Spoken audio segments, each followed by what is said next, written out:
स्वयम्भू एक प्राचीन धार्मिक चैत्य हो। काठमाडौँको पश्चिममा रहेको डाँडा यो एकदमै राम्रो कलाको आकर्षण केन्द्र हो। यो चैत्यको निर्माण लिच्छवी कालमा भएको कुरा इतिहासहरूले बताइरहेका छन्, तर स्वयम्भू पुराणमा भने यसको अलग्गै वर्णन छ। यहाँ शाक्यमुनि बुद्धभन्दा अगाडि नै यसको निर्माण भइएको भनेर बताइएको छ। यस चैत्यको अवस्थित डाँडालाई गौपुच्छ पर्वत पनि भन्ने गरिन्छ। यस चैत्यमा हजारौं झैं विभिन्न ठाउँबाट धर्मावलम्बीहरू यस पवित्र स्थलमा दर्शन गर्न आउने गर्दछन्। यहाँ यस सङ्ग्रहालयभित्र विभिन्न प्रतिमाहरू राखिएको छ। हजुरहरूले यहाँ एकदमै सुन्दर दृश्य पनि देख्न सक्नुहुनेछ। उचाइमा अवस्थित भएकोले काठमाडौँ, ललितपुर र भक्तपुरको सुन्दर दृश्य अवलोकन गर्न सक्नुहुनेछ। स्वयम्भू चैत्यको निर्माण पौराणिकता अनुसार उल्लेख गरिएको छ। यहाँ विभिन्न साना र ठुला चैत्यहरूको पनि अवस्थित छ। स्वयम्भू पुराणको कुरा गर्नुपर्दा यहाँ पहिला काठमाडौँ उपत्यका समयमा पुरै पानीले भरिएको दह थियो। त्यस दहमा विपस्सी बुद्धले कमलको फुल रोप्नु भएको थियो र त्यस कमलको फुलबाट ज्योति रूप आफै उत्पन्न भएको थियो। त्यस ज्योति रूपलाई सुरक्षित राख्न त्यस ज्योति रूपलाई छोपी स्तूपको निर्माण गरिएको थियो भनी पुराणमा अवस्थित छ र यसलाई नै स्वयम्भू चैत्य भनिएको हो।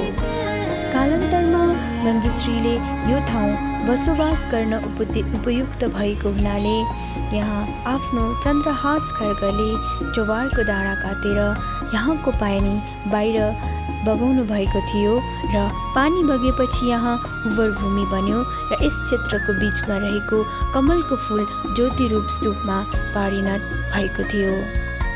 स्वयम्भू चैत्य अत्यन्तै शान्त, सुन्दर र विशाल छ। यो स्वयम्भू चैत्यमा अवस्थित पञ्चबुद्ध पनि रहेका छन्। चारैतिर गुम्बजमा घेरिएका यी पुञ्च बुद्धको प्रतीकहरू हजुरले यहाँ देख्न सक्नुहुनेछ। पञ्चबुद्ध त्यही ज्योतिबाट निस्किएको पञ्चरश्मिको प्रतीक हो। पञ्चरश्मि 5वटा रङहरूमा अवस्थित छ: सेतो, नीलो, हरियो, रातो र पहेँलो। यसका साथसाथै यहाँ विभिन्न बुद्धका प्रतिमाहरू र अरू बौद्ध धर्मावलम्बीको मूर्तिको प्रतिमाहरू पनि यहाँ रहेको छ। हजुरहरूले यहाँ सुन्दर दृश्यहरू पनि देख्न सक्नुहुनेछ। स्वयम्भू महाचैत्य स्तूपको वास्तुकलामा आधारित छ।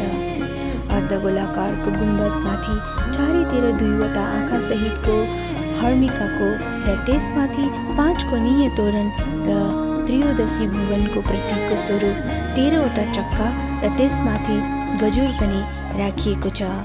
गुम्बजको चारैतिर पञ्चध्यानी बुद्धहरू पनि राखिएको छ। यहाँ अत्यन्तै सुन्दर, शान्त र विशाल शान्तिको प्रतीक रहेको छ। यस शिलापात्रमा स्वयम्भूको पौराणिकताको बयान गरिएको छ।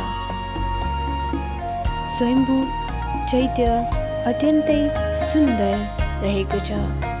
यहाँ रहेका हरेक कुरा, हरेक प्रतिमा र हरेक चिजले हामीलाई शान्तिको सन्देश दिइरहेको छ।